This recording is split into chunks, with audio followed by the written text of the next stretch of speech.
Dhe tani do ju tregoj Muslim Blanket. I kam marrë vetëm në ngjyrën pana, sepse edhe nga koleksionet e tjera të bardhën dhe panën preferoni.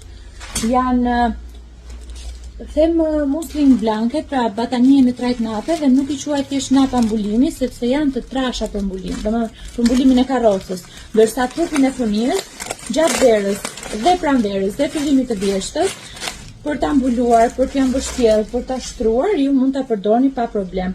Është një përmase shumë të mirë, është 100 me 120, që do të thotë që vjen goxha e boshme. Shikoni pak. Më duhet largohem edhe prap nuk e merr gjithë në kamera. Është komplet nap muslim, e trash, e plot, pra nuk I hidhet karrocës sipër, por fëmia mund të mbulohet gjatë verës, pranverës, fillimit të vjeshtës dhe mund përdoret për shtrim dhe mbështjellje. Kjo është në vlerën 15.000 lekë dhe ka vetëm ngjyrën pana në gjendje. Faleminderit.